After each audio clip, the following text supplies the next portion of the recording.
हाय, आप कैसे हैं? यह आपका दोस्ताना पड़ोस यादृच्छिक लड़का है। अगर आपको वो सब मिल गया जो आप खोज रहे थे, कृपया लाइक करें और सब्सक्राइब करें। गुरु नानक देव की अयोध्या यात्रा। रिपोर्टों के अनुसार सिख धर्म के संस्थापक गुरु नानक देव ने 1510-11 ईस्वी में अयोध्या में राम जन्मभूमि स्थल का दौरा किया था। उस वक्त बाबरी मस्जिद का निर्माण नहीं हुआ था। नवंबर 2019 में उत्तर प्रदेश शहर में विवादित धार्मिक स्थल पर अपने फैसले में सुप्रीम कोर्ट ने गुरु नानक देव की यात्रा पर ध्यान दिया था, जिसमें उसने कहा था कि तीर्थयात्री 1528 ईस्वी से पहले भी इस स्थल को देखने गए थे। शीर्ष अदालत ने अपने फैसले में कहा, ये पाया गया है कि 1528 ईस्वी से पहले की अवधि में पर्याप्त धार्मिक ग्रंथ थे, जिसके कारण हिंदू राम जन्मभूमि के वर्तमान स्थल को भगवान राम का जन्मस्थान मानते थे। 1528 में मस्जिद बनाने के लिए मंदिर को ध्वस्त कर दिया गया। सरकारी गजट में उल्लेखित मुगल शासक बाबर के सेनापति मीर बाकी ने अयोध्या के रामकोट में राम के जन्मस्थान पर एक मंदिर को ध्वस्त करने के बाद एक मस्जिद का निर्माण किया। ऐसा माना जाता है कि बाबरी मस्जिद का निर्माण 1528-29 के दौरान एक निश्चित मीर बाकी, संभवतः बाकी ताशकंदी, द्वारा किया गया था, जो मुगल सम्राट बाबर आर 1526-1530 का कमांडर था। 1611 में एक अंग्रेज यात्री विलियम फिंच ने अयोध्या का दौरा किया और रानी चिन्ह, रामचंद, महल और घरों के खंडहर दर्ज किए। उन्होंने मस्जिद का कोई जिक्र नहीं किया। 1634 में थॉमस हर्बर्ट ने रानी चिन्ह, रामचंद के बहुत पुराने महल का वर्णन किया, जिसे उन्होंने एक प्राचीन स्मारक के रूप में वर्णित किया जो विशेष रूप से यादगार था। हालांकि 1672 तक इस स्थान पर एक मस्जिद की उपस्थिति का अनुमान लगाया जा सकता है, क्योंकि लाल दास के अवध विलासा में महल, घर या मंदिर का उल्लेख किए बिना स्थान का वर्णन किया गया है। 1717 में मुगल राजपूत कुलीन जय सिंह द्वितीय ने इस स्थल के आसपास की जमीन खरीदी और उनके दस्तावेजों में एक मस्जिद दिखाई देती है। जेसुइट मिशनरी जोसेफ टिफेंथिलर, जिन्होंने 1766 और 1771 के बीच इस स्थल का दौरा किया था, ने लिखा कि या तो औरंगजेब आर 1658, 1707 या बाबर ने रामकोट किले को ध्वस्त कर दिया था, जिसमें वह घर भी शामिल था जिसे हिंदू राम का जन्मस्थान मानते थे। उन्होंने आगे कहा कि इसके स्थान पर एक मस्जिद का निर्माण किया गया था, लेकिन हिंदुओं ने राम के जन्मस्थान को चिन्हित करने वाले मिट्टी के मंच पर प्रार्थना करना जारी रखा। भाजपा के पूर्व राज्यसभा सांसद बलबीर पुंज ने अपनी हालिया किताब ट्रिस्टविद में कहा है कि 1751 में मराठों ने अवध के नवाब से, जिनकी उन्होंने दोआब क्षेत्र में पठान सेनाओं को हराने में मदद की थी, अयोध्या, काशी और मथुरा का नियंत्रण उन्हें सौंपने की अपील की थी। अयोध्या। 1756 में भी जब नवाब शुजा-उद-दौला ने आसन अफगान आक्रमण के खिलाफ उनकी मदद मांगी, तो मराठों ने अनुरोध किया कि 3 स्थल उन्हें हस्तांतरित कर दिए जाएं। हालांकि बाद में नवाब ने पाला बदल लिया और मराठा मांग अप्रासंगिक हो गई। इसके तुरंत बाद वे 1761 में अहमद शाह अब्दाली से पानीपत की तीसरी लड़ाई भी हार गए। पुंज का कहना है कि न्यायिक रिकॉर्ड में अयोध्या विवाद 1822 का है। हाफिजुल्लाह नामक एक अदालत के अधिकारी ने 1822 में फैजाबाद अदालत में एक दलील दी थी कि एक मस्जिद का निर्माण किया गया था। राजा दशरथ के पुत्र भगवान राम की जन्मभूमि पर बाबर द्वारा अयोध्या में सीता रसोई के निकट स्थापित किया गया था। 1810 में फ्रांसिस बुकानन ने इस स्थल का दौरा किया और कहा कि नष्ट की गई संरचना राम को समर्पित एक मंदिर था, न कि कोई घर। बाद के कई स्रोत बताते हैं कि मस्जिद का निर्माण एक मंदिर को तोड़कर किया गया था। बुकानन ने यह भी दर्ज किया कि मस्जिद की दीवार पर एक शिलालेख था जिसमें कहा गया था कि इसे बाबर द्वारा बनवाया गया था। 1853 में निर्मोही अखाड़े से जुड़े सशस्त्र हिंदू सन्यासियों के एक समूह ने बाबरी मस्जिद स्थल पर कब्जा कर लिया और संरचना के स्वामित्व का दावा किया। इसके बाद नागरिक प्रशासन ने कदम उठाया और 1855 में मस्जिद परिसर को 2 भागों में विभाजित कर दिया, एक हिंदुओं के लिए और दूसरा मुसलमानों के लिए।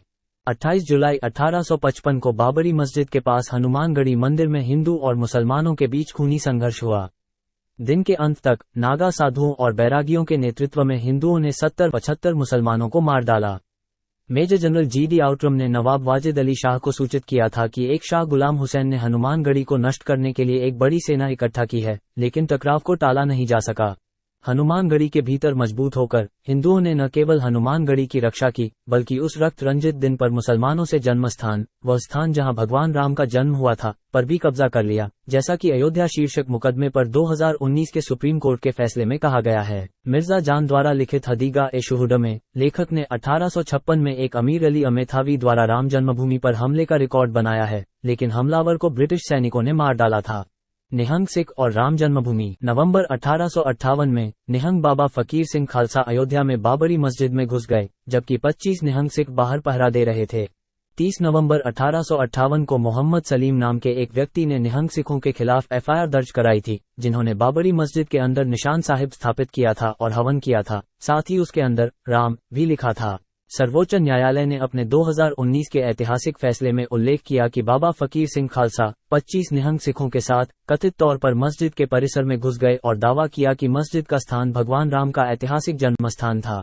जनवरी 2024 में बाबा फकीर सिंह के वंशज बाबा हरजीत सिंह ने घोषणा की कि वह ऐसा करके अपने पूर्वज बाबा फकीर सिंह खालसा की विरासत को आगे बढ़ाएंगे, जिन्होंने निहंग सिखों के एक समूह के साथ बाबरी मस्जिद में घुसकर एक प्रतीक स्थापित किया था। बाबा हरजीत सिंह रसूलपुर ने 22 जनवरी 2024 को राम मंदिर के उद्घाटन पर दुनिया भर से आने वाले भक्तों की सेवा के लिए लंगर सेवा का भी आयोजन किया था। 30 नवंबर 1858 को बाबरी मस्जिद के मुअद्दिन मोहम्मद असगर ने एक बैरागी के खिलाफ न्यायिक कार्यवाही का आह्वान किया, जिसने प्रांगण में एक मंच बनाया था। असगर ने मंच को तोड़ने का आह्वान किया। 1883 में हिंदुओं ने चबूतरे पर एक मंदिर बनाने का प्रयास शुरू किया। जब प्रशासन ने उन्हें ऐसा करने की अनुमति नहीं दी तो वे मामले को अदालत में ले गए। 1885 में हिंदू सब जज पंडित हरि किशन सिंह ने मुकदमा खारिज कर दिया। इसके बाद उच्च न्यायालयों ने भी 1886 में यथास्थिति के पक्ष में मुकदमा खारिज कर दिया। 14 अगस्त 1949 को यूपी हिंदू महासभा ने अयोध्या में राम जन्मभूमि, मथुरा में कृष्ण जन्मभूमि और काशी में विश्वनाथ की मुक्ति के लिए एक प्रस्ताव पारित किया। इसमें केंद्र सरकार द्वारा गुजरात में सोमनाथ मंदिर के निर्माण को अनुकरणीय उदाहरण बताया गया। 20 अक्टूबर 1949 से अयोध्या में रामचरितमानस का 9 दिवसीय अखंड पाठ आयोजित किया गया।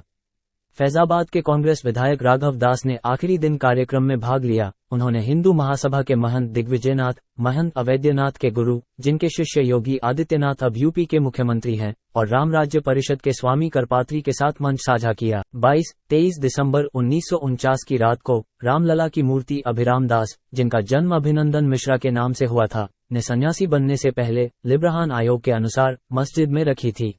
राम मंदिर के समर्थकों ने दावा किया कि मूर्ति स्वयं प्रकट हुई थी, और ड्यूटी पर तैनात मुस्लिम कांस्टेबल अब्दुल बरकत ने दावा किया कि वह मस्जिद में एक रोशनी देखकर बेहोश हो गए थे, जिसमें लगभग 4 लोगों के भगवान के समान बच्चे की आकृति दिखाई दी थी। रखी गई है, तब से नहीं हटाई गई अभी तक। तो आप ही ने रखी थी? महंत राम सेवक दास जी शास्त्री जी जो आप सामने में हैं, आपने ही रखी थी। हाँ जी, हमारे और भी सहयोगी थे, केवल मैं नहीं था। तो मूर्ति रखने का काम आपको कैसे, उसके बारे में आपने कैसे सोचा? ये तो स्वप्न रूप हुआ। उस स्वप्न को साकार किया मूर्ति रख के। गवर्नमेंट ने आपके नाम से वारंट जारी किया था। वो वारंट का नकल मैं इस समय आपको मौजूद है, मैं दिखा सकता हूँ आपको।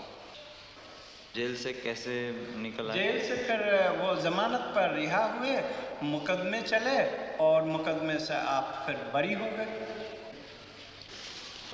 नैयर साहब ने निर्णय दिया कि जब तक इस केस का फैसला न हो तब तक इसे बरी कर दिए जाए। मेरा जो प्रारंभिक काम था कि भगवान राम उसमें स्थापित हों, इस सिद्धांत लेकर जितना काम करना था मैं किया। अभी बोलने पे मुझे गवर्नमेंट बंद भी कर सकती है। 5 साल तत्कालीन प्रधानमंत्री जवाहरलाल नेहरू ने यूपी सरकार को मूर्ति हटवाने का निर्देश दिया। हालांकि सिटी मजिस्ट्रेट गुरुदत्त सिंह, जिन्हें बाद में विहिप नेता अशोक सिंघल ने पहले कार सेवक के रूप में सम्मानित किया, ने मुख्यमंत्री गोविंद बल्लभ पंत को फैजाबाद अयोध्या में प्रवेश करने की अनुमति नहीं दी और बाद में अपना इस्तीफा सौंप दिया। जिला मजिस्ट्रेट के नायर ने भी कानून व्यवस्था का हवाला देते हुए मूर्ति हटाने से इनकार कर दिया। फैजाबाद के कांग्रेस विधायक राघव दास ने मूर्ति हटाए जाने पर इस्तीफा देने की धमकी दी। और राम जन्मभूमि का सम्मान अगर हिंदू नहीं करेगा तो राम जन्मभूमि का सम्मान दूसरा कौन कर सकता है। मेरा विश्वास है कि कब्जे की बात भी निराधार है।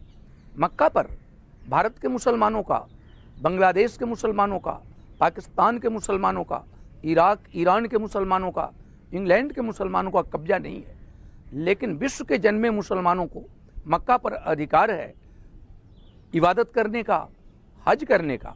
वैसे ही राम जन्मभूमि किसी के कब्जे में हो, विश्व में जन्मे हुए प्रत्येक हिंदू का अधिकार राम जन्मभूमि में पूजा करने का है, दर्शन करने का है।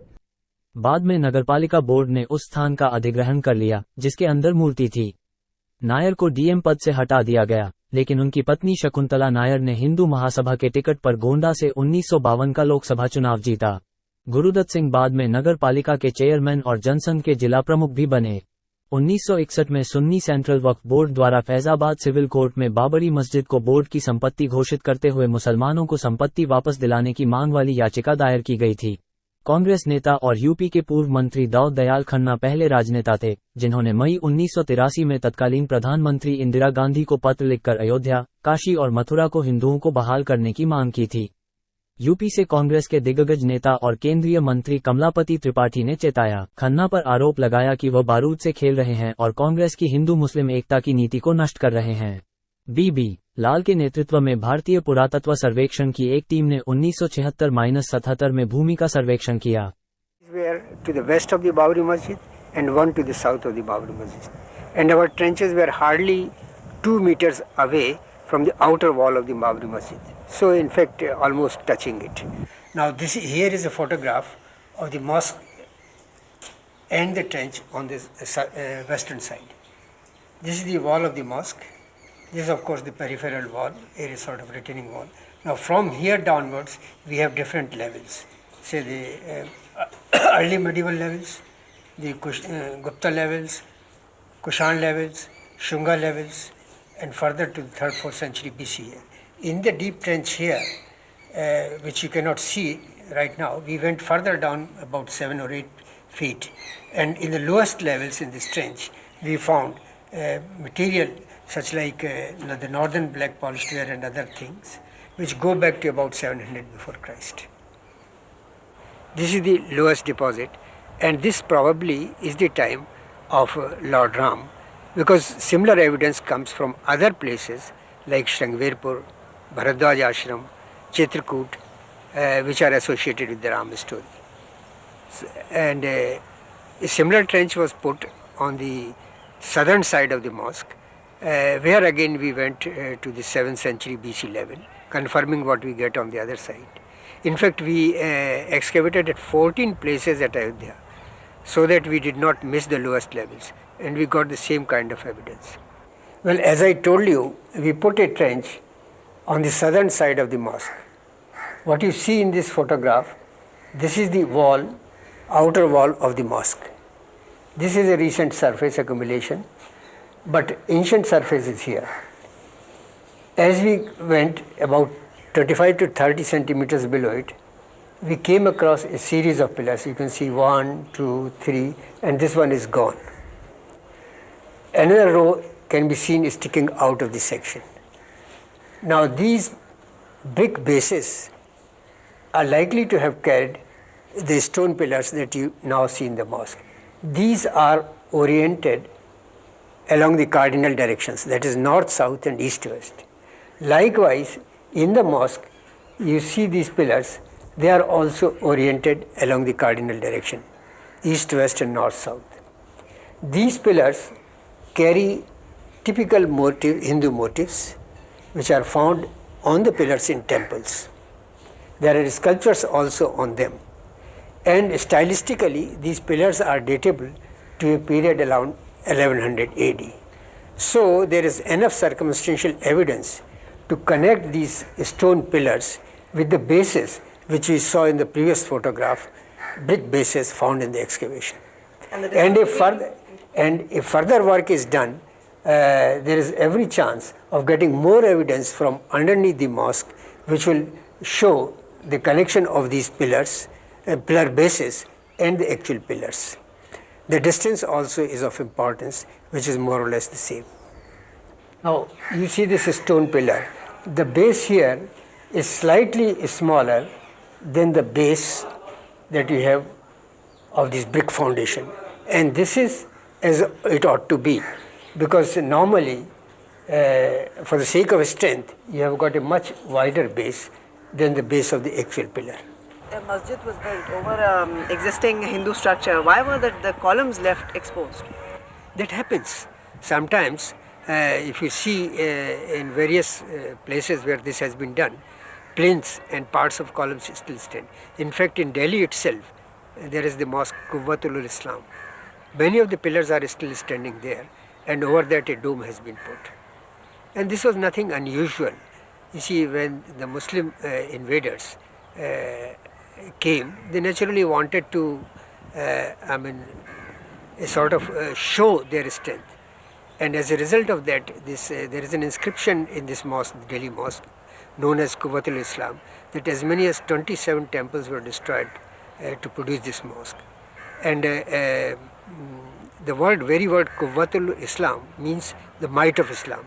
The whole idea was that the invader must impress upon the invaded that they are powerful. And a sort of terror situation was created by it, which perhaps any invader might do.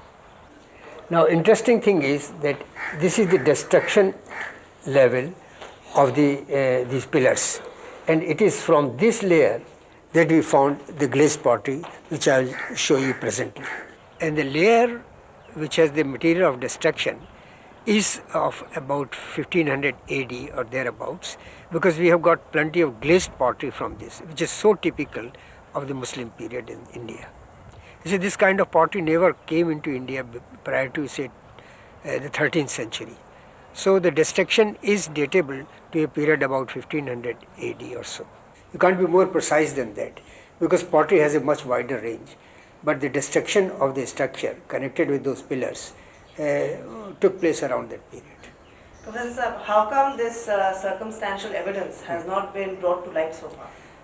Well, 2 years ago, I submitted a report to the government through the Director General, and maybe they are thinking of publishing it as and when it suits, or as and when it is possible. Why it has not been done so far, I really cannot comment on that. उन्हें मस्जिद के 12 खंभे मिले जो एक हिंदू मंदिर के अवशेषों से बने थे। स्तंभों के आधार पर एक पूर्ण कलश था जो एक घड़ा, पानी का घड़ा था जिसमें से पत्ते निकलते थे। ये चिन्ह 12वीं और 13वीं शताब्दी के लगभग सभी मंदिरों में पाए जाते थे।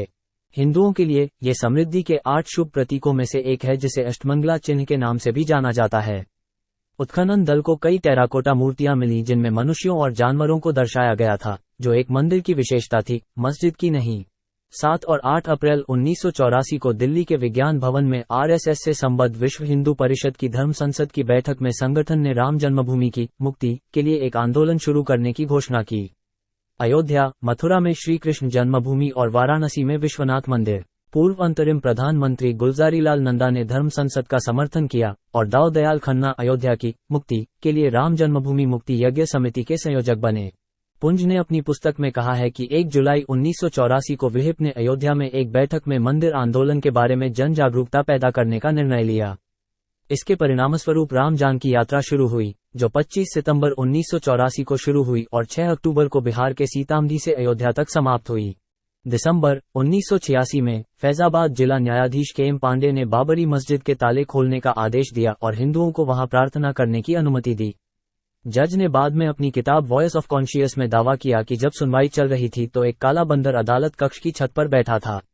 जब उन्होंने फैसला सुनाया और घर गए तो उन्होंने अपने लॉन में उसी बंदर को देखा और उसे कोई दिव्य शक्ति मानकर उसे सलाम किया।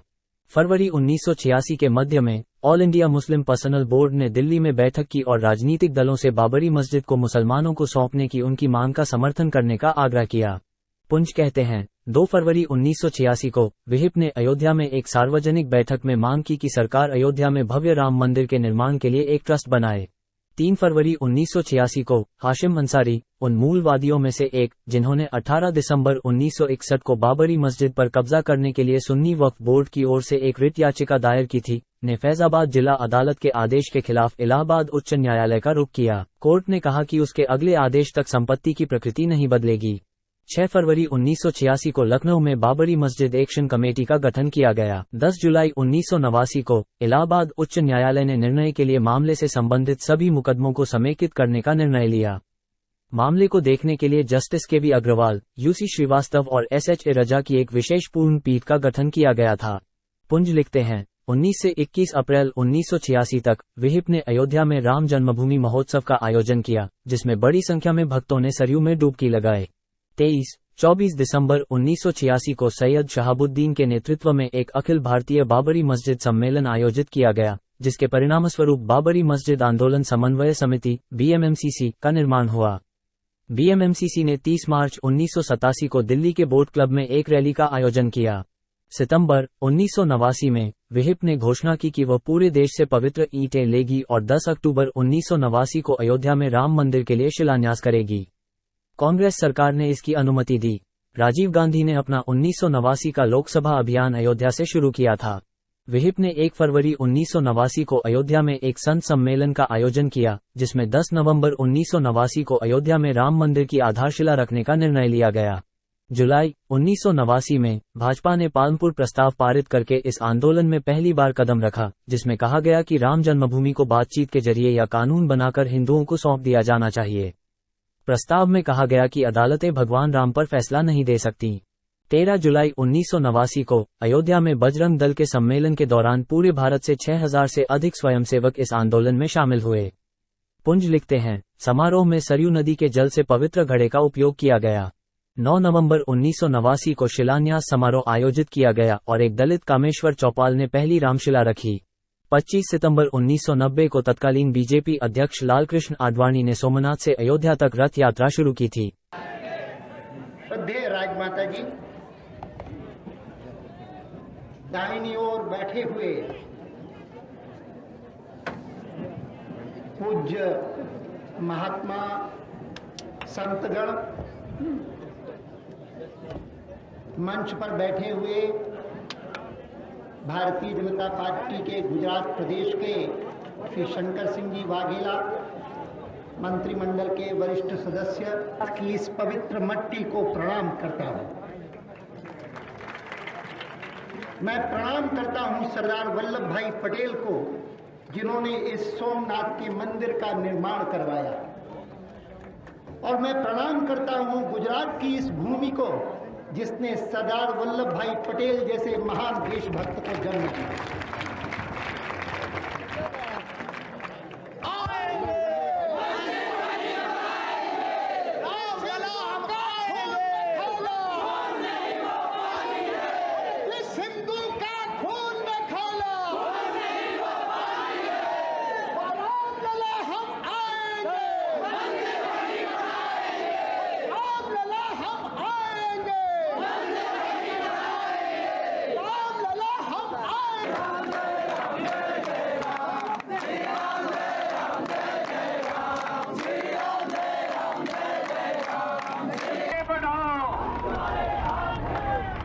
ये रोहतक का प्यार, ये रोहतक का अभिनंदन, अयोध्या जाने में श्रीमान अडवाणी जी का उत्साहवर्धन, रोहतक से अयोध्या की ओर चल पड़ा है। राम ये जा रहा है 65 करोड़ का आशीर्वाद से शुभकामनाएं।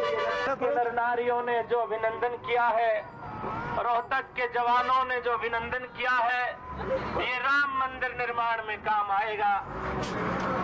ये रथ चल पड़ा है, 7000 किलोमीटर की यात्रा पूरी कर ली है और अयोध्या जा रहा है राम मंदिर। श्यावर रामचंद्र की, श्यावर रामचंद्र की। मंदिर बन के रहेगा, मंदिर बन के रहेगा। अडवाणी आगे बढ़ो, अडवाणी आगे बढ़ो। गढ़हार के लोगों ने स्वागत किया है, संतों ने आशीर्वाद किया है, चौधरियों ने किया है, ये राम भक्तों ने, ये नोटों की माला नहीं लेंगे, अरे गढ़हार वालों की तो लेंगे।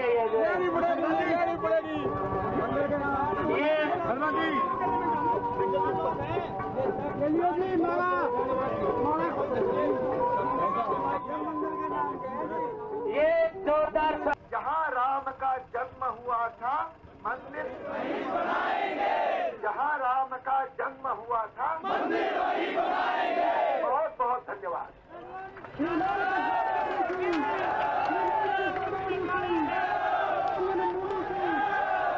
धन्यवाद है। के जवानों का, किसान भाइयों का।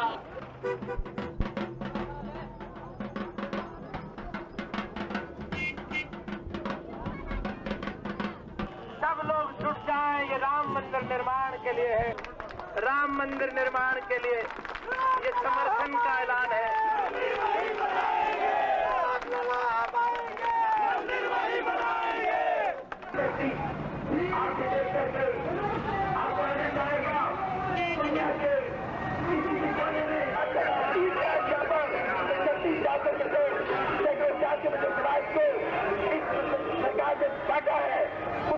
करके सभी जातियों के लाखों की संख्या में दिल्ली के कोने कोने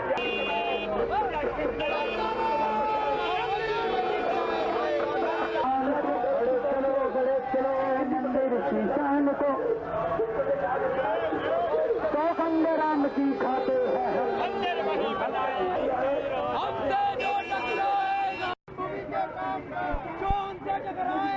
दिल्ली के लोगों ने पूरे हिंदुस्तान का रिकॉर्ड तोड़ दिया है।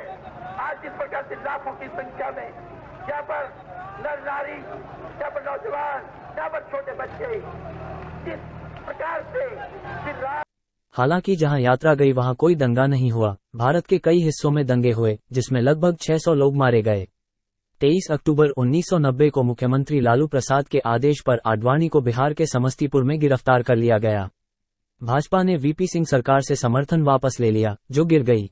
30 अक्टूबर और 2 नवंबर को भी अयोध्या में कार सेवकों पर पुलिस फायरिंग हुई थी।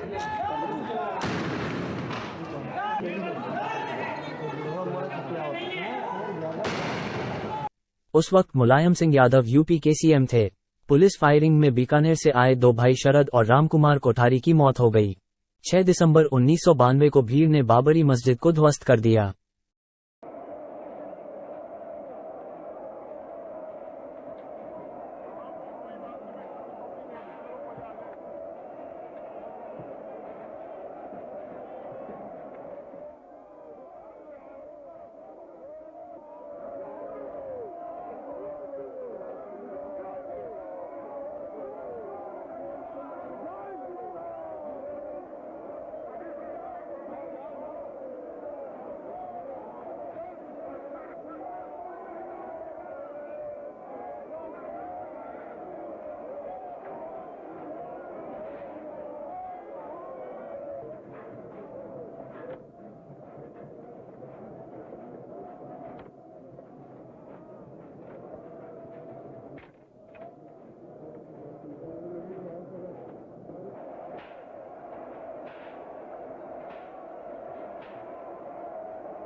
मस्जिद के गुंबद गिरने के समय आडवाणी, जोशी, विजयाराजे सिंधिया, उमा भारती और प्रमोद महाजन पास की एक इमारत के ऊपर बने मंच पर मौजूद थे। परिणामस्वरूप सांप्रदायिक दंगों में 2000 से अधिक लोगों की मौत हो गई। यूपी में कल्याण सिंह सरकार को बर्खास्त कर दिया गया और आडवाणी ने विपक्ष के नेता के पद से इस्तीफा दे दिया। 7 जनवरी 1993 को संसद ने अयोध्या में निश्चित क्षेत्र का अधिग्रहण अधिनियम पारित किया, जिससे सरकार को विवादित राम जन्मभूमि बाबरी मस्जिद भूमि की 67.03 एकड़ भूमि का अधिग्रहण करने का अधिकार मिल गया। इसने संविधान के अनुच्छेद 143(1) के तहत राष्ट्रपति संदर्भ के माध्यम से सर्वोच्च न्यायालय से यह निर्धारित करने के लिए भी कहा कि क्या बाबरी मस्जिद के निर्माण से पहले उस स्थान पर पहले से कोई मंदिर था। 2003 में भारतीय पुरातत्व सर्वेक्षण की 50 से अधिक सदस्यीय टीम ने दूसरी खुदाई की। उन्हें 50 से अधिक स्तंभ मिले, जो संकेत देते हैं कि मस्जिद के नीचे एक हिंदू मंदिर था जो 10 या 12वीं शताब्दी ईस्वी पूर्व का हो सकता है। मुस्लिम समूहों और उनका समर्थन करने वाले इतिहासकारों ने इन निष्कर्षों पर विवाद किया और उन्हें राजनीति से प्रेरित बताकर खारिज कर दिया। हालांकि इलाहाबाद उच्च न्यायालय ने एएसआई के निष्कर्षों को बरकरार रखा। एएसआई द्वारा की गई खुदाई को अदालत द्वारा सबूत के रूप में बड़े पैमाने पर इस्तेमाल किया गया था कि पूर्ववर्ती संरचना एक विशाल हिंदू धार्मिक इमारत थी। 2009 में भारतीय जनता पार्टी भाजपा ने अपना चुनाव घोषणापत्र जारी किया, जिसमें उस स्थान पर राम का मंदिर बनाने का अपना वादा दोहराया गया। 2010 में इलाहाबाद उच्च न्यायालय ने फैसला सुनाया कि 2.77 एकड़ 1.12 हेक्टेयर विवादित भूमि को 3 भागों में विभाजित किया जाएगा, जिसमें 1/3 राम मंदिर के निर्माण के लिए हिंदू महासभा द्वारा प्रतिनिधित्व किए गए रामलला या शिशु भगवान राम को दिया जाएगा। 1/3 मुस्लिम सुन्नी वक्फ बोर्ड को जा रहा है और शेष 1/3 हिंदू धार्मिक संप्रदाय निर्मोही अखाड़ा को जा रहा है। तीनों पक्षों ने विवादित जमीन के बंटवारे के खिलाफ सुप्रीम कोर्ट में अपील की। सुप्रीम कोर्ट की 5 जजों की बेंच ने अगस्त से अक्टूबर 2019 तक स्वामित्व विवाद मामलों की सुनवाई की। 9 नवंबर 2019 को सुप्रीम कोर्ट ने हिंदू मंदिर बनाने के लिए जमीन एक ट्रस्ट को सौंपने का आदेश दिया। इसने सरकार को मस्जिद बनाने के लिए सुन्नी वक्फ बोर्ड को वैकल्पिक 5 एकड़ जमीन देने का भी आदेश दिया। 5 फरवरी 2020 को श्री राम जन्मभूमि तीर्थ क्षेत्र के नाम से जाना जाने वाला ट्रस्ट भारत सरकार द्वारा बनाया गया था। श्री राम जन्मभूमि तीर्थ क्षेत्र ट्रस्ट की स्थापना की गई और राम मंदिर का शिलान्यास 5 अगस्त 2020 को प्रधानमंत्री नरेंद्र मोदी द्वारा अयोध्या में किया गया। प्रधानमंत्री नरेंद्र मोदी ने 5 अगस्त 2020 को अयोध्या में राम मंदिर का भूमि पूजन किया और आधारशिला रखी। श्री राम जन्मभूमि क्षेत्र ट्रस्ट के महासचिव चंपत राय द्वारा आधिकारिक तौर पर घोषणा की गई कि गर्भगृह में रामलला की मूर्ति की स्थापना के लिए निर्धारित तिथि 22 जनवरी 2024 होगी। 25 अक्टूबर 2023 को समारोह में शामिल होने के लिए प्रधानमंत्री नरेंद्र मोदी को औपचारिक निमंत्रण दिया गया था। अयोध्या में राम जन्मभूमि मंदिर को आधिकारिक तौर पर मंगलवार 23 जनवरी 2024 को जनता के लिए खोल दिया गया। इसके एक दिन बाद प्रधानमंत्री नरेंद्र मोदी ने आरएसएस प्रमुख मोहन भागवत के साथ प्राण प्रतिष्ठा समारोह में भाग लिया। तो दोस्तों, आपने देखा कि हिंदुओं ने अपने ही देश में अपने पूजा स्थल के लिए कितना कड़ा संघर्ष किया, जिसकी आप तलाश कर रहे थे। कृपया लाइक और सब्सक्राइब करें। अगली बार तक आपका मित्रवत पड़ोस का यादृच्छिक लड़का। जय जय श्री राम, जय जय श्री राम, जय जय श्री राम, जय जय श्री राम, जय जय श्री राम, जय जय श्री राम। अडवाणी जी तुम आगे बढ़ो। जय जय श्री राम, जय जय श्री राम। जिंदाबाद जिंदाबाद जिंदाबाद, अडवाणी जी जिंदाबाद जिंदाबाद जिंदाबाद जिंदाबाद जिंदाबाद।